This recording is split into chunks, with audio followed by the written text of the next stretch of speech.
Hey man, I don't know how to tell you this, but there's people in the basement. Chris's words were somewhere between silence and a whisper. I sat in the bed, my eyes adjusting to the frantic figure in front of me. What? What are you talking about?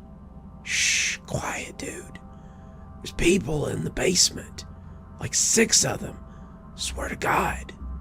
He paused, taking a few deep breaths. We should get out of here, like right now. I rubbed my eyes, trying to get the fatigue to settle so I could comprehend the magnitude of what he was saying. For context, my friends and I booked an Airbnb near the mountains for the weekend. We were here to hike and drink, get our minds off work and school. I had been super tired after hiking, so I had taken a little nap. I shook my head. You went down to the basement? We weren't supposed to. They told us not to.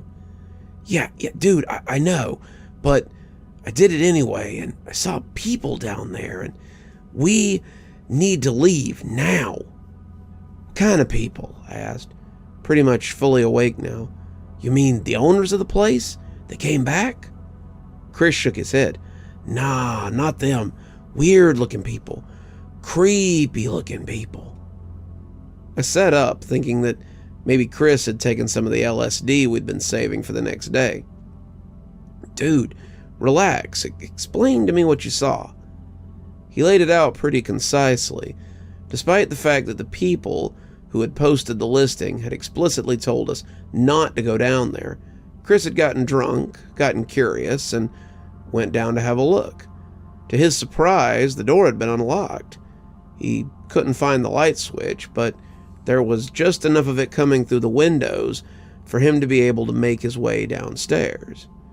Arriving at the bottom, he allowed his eyes a few seconds to adjust, and right in front of him, he could see a small table with about 6 people sitting around it, their outlines illustrated by the afternoon light.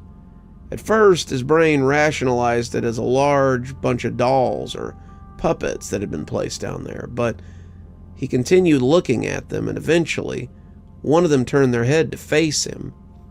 He didn't stick around after that and shot up the stairs, shutting the door behind him. As he told me this, I kind of didn't want to believe him, but there was also absolutely no reason for him to be lying about it. He just wasn't that kind of guy. Coupled with the genuine terror on his face, I began leaning towards the idea that he was telling the truth, and there was actually a bunch of people sitting silently at a table in the darkness of the basement. I got up and looked out the bedroom window, seeing Jay and Paul standing on the front porch grilling burgers. Then I looked back at Chris. If you're telling me the truth, then we need to call the people who own the place. I tried. They don't pick up. I've sent them texts too. I shook my head. So what? You think they're dangerous? Should we call the cops? Chris shrugged. I don't know. I don't know if they're dangerous, but they sure as hell didn't look right, and I want to get out of here. For a while, we stared at each other, the general silence of the house becoming progressively more ominous. After a while, I sighed. Yeah, I guess. Let's get out of here. We grabbed our phones, wallets, and car keys and moved downstairs, out of the house as fast as we could. Jay and Paul were laughing, holding beers as we approached them. Paul turned around, pointing a greasy spatula at us. You guys hungry or what? Chris began telling them what he'd seen, but it was obvious that they were more than a few drinks deep and weren't taking anything he was saying seriously. Dude, sounds like you're tripping, Jay said. You sure you're not tripping? I'm being serious. I swear to God I'm serious. We need to get out of here, like right now. Well, I'm about 5 beers in, so I ain't driving, Jay said, and I sure as hell ain't letting any of you guys drive my truck. You sure you weren't just seeing stuff? Fine, I'm walking then, Chris said. I'm not staying here. Look, I'll go down there and talk to them, Paul said, half joking. See what the hell they want. Jay laughed as sheer disbelief washed over Chris's face. I'm not bullshitting, man. I'm not, he said. Yeah, I believe you, Paul said dismissively. I'll go see what's up. Chris continued to protest, but Paul wouldn't budge, and soon he was inside the house, making his way towards the basement. Chris shook his head, his eyes wide, nearly bulging out of his skull at this point. Screw this, he yelled, seeming to grow more agitated by the second. I warned you guys. Before we could say anything else, he bolted, sprinting like a bat out of hell towards the woods. We tried chasing after him, but couldn't come close to matching his speed. We stopped, panting for air as we watched him disappear into the tree line. What the hell? Jay asked. Is he being serious? I thought it was a joke. I shook my head. Let's go check on Paul. We ran back to the house, entering to see the basement door wide open. The place was completely silent, but before I could call out, I heard someone moving up the stairs. I backed up, unsure of what to expect or how to react, when Paul came out of the darkness, looking somewhat bewildered. He looked at us and shook his head. That's freaky, man. Was he being real? There's people down there? Not exactly. The three of us went down there, with my nerves yet to be completely settled. We couldn't find a light switch, but there were enough windows and enough daylight for us to move around. Turns out, Chris hadn't been totally correct, but he probably hadn't been lying either. Planted right in front of the stairs was a table with 3 chairs. Sitting in those 3 chairs were some of the most lifelike sculptures I'd ever seen. 2 soldiers in what appeared to be old military outfits, and a woman in some kind of long religious dress. They weren't quite enough to be uncanny. If you looked at them for more than a few seconds, you could tell that they were carved from stone and then meticulously painted, something you could confirm by touching them. Still, they were exceptionally crafted, something that could have only been achieved by a dedicated professional. I mean, I don't blame him, Paul said, referring to Chris. I almost shat bricks when I first saw him. I mean, what the hell? I remembered back to the conversation I'd had with him, how he'd claimed that one of them had actually looked at him, and then a shiver went down my spine. Che laughed, a palpable relief in his voice. How much you think these sell for? I'm down to take them and find out, Paul joked. On the surface, it made enough sense. The homeowners were in possession of some very valuable items that they'd stored in the basement, simply forgetting to lock it this time around.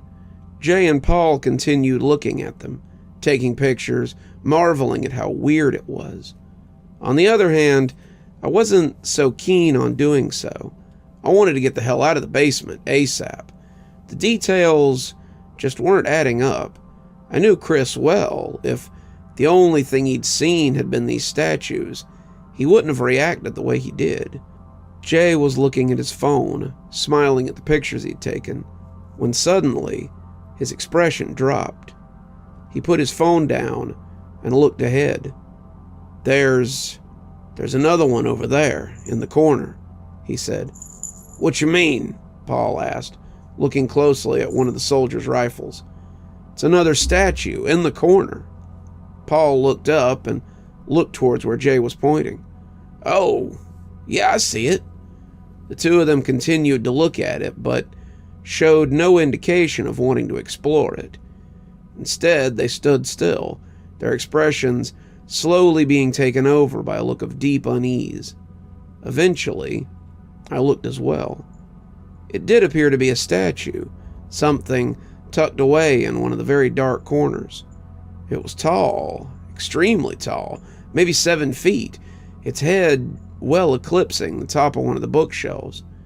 Its bottom half was completely obscured, but for what the light was revealing, it was wearing some kind of helmet, like one of the steel ones the soldiers were equipped with back in World War I.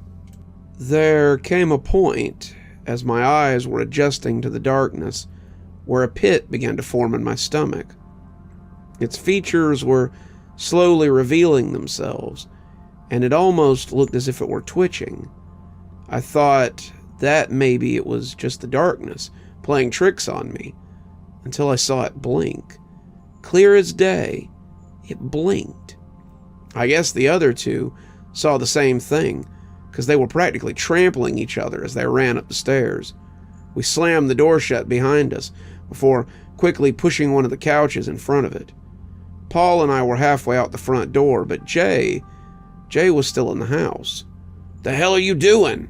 Paul yelled at him. "Come on." "I want my laptop," Jay said, throwing Paul the keys. "I'll be quick. Start the truck." He ran up the stairs while Paul continued to curse at him. "Really, dude? Are you serious?"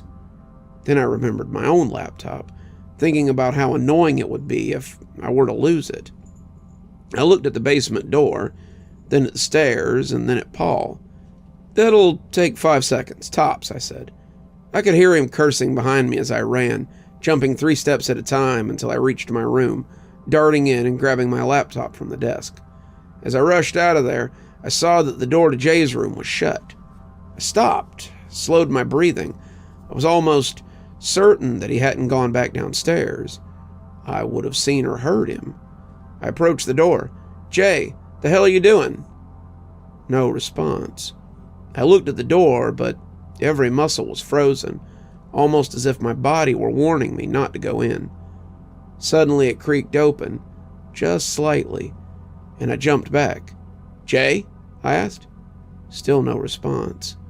I couldn't see anything through the crack until my eyes drifted upward, toward the ceiling.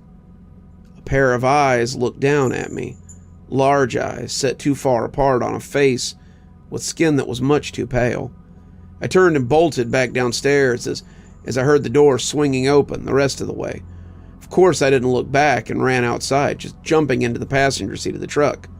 "Where is he?" Paul asked. "Just drive," I told him. He didn't protest and stepped on the gas, ripping down the dirt road. We continued driving until we reached a rest stop, the first place with other people. By that point, we both called or messaged the homeowners about a dozen times. Nothing but radio silence on their end. We even noticed that the listing itself had been removed from the Airbnb entirely. Then we called the police. Somebody answered, and I explained the situation as in-depth as I could. The operator listened without interrupting, waited a few seconds, and then asked for the address. I told it to her. Another bout of silence elapsed before she hung up. After arriving back in the city, we considered reporting it again, but neither of us had the nerve to do so. We also hadn't heard from Chris. We've gone to his apartment and knocked on his door, but nobody answers. I tried to do some research on the place, Googling the cabin's address. One result came up, a website that appeared to consist solely of an album of black and white images of soldiers standing in various places, with dates and addresses written beneath them in small text. I Control-F'd it and found the address I was looking for. The accompanying photo was of a tall soldier holding a blood-stained hatchet and standing in a clearing surrounded by trees, with the outline of a cabin behind him. The man's skin was pale, his eyes oddly large, and set so wide apart that it just didn't look right. There were also 2 dates attached to it, August 17th, 1915, and the date that we had first arrived at the cabin. It's been about a week removed from the incident, and Paul and I have made the mutual decision to drop it, to try and go back to our ordinary lives. But it's been difficult. I keep expecting to receive a phone call from the cops, asking me questions about Chris or Jay, where I'd last seen them, at least. Those guys have families. They probably knew where they were heading, and who they'd gone with. Yet nobody has reached out. Doesn't feel like we're out of the clearing here. Doesn't feel like this is over at all. You're still here. Thanks for stopping by. Dr. Plague here. Always a pleasure to see all my new and old viewers coming by for another one of my spooky tales. If you'd like to support the show, you can always take part in one of our channel offers through Fume or Aura, or you can just click on another video when they come up. I'd really appreciate it. For our newer viewers, we also have lots of playlists and other things if you'd like to get caught up. I know some of my series have been going on for quite a while. If you'd like to get my latest book, there's a link down below that'll take you to my Amazon page. Towesey Homestead just came out, so if that's something you'd like to get your hands on, go ahead and have a look down there. If you'd like a signed copy, you can go ahead and email me from my email address on the site, and I'll get with you about shipping information and ship you a signed copy. If you'd like to support the channel in a more monetary fashion, we also have membership through YouTube, and we've got a Patreon that you can get the information for in the description. We have lots of tiers and everything to suit your needs. Patrons that support on the $10 tier, that's our Ghostly Reader tier, get a book anytime I write one, signed and on their doorstep. As you may have noticed, there's a list of patrons and members on the screen, and I'd like to personally thank every one of them for taking a hand in the future of this channel. Well, that's enough for tonight. Dr. Plague, signing off. Have a wonderful evening.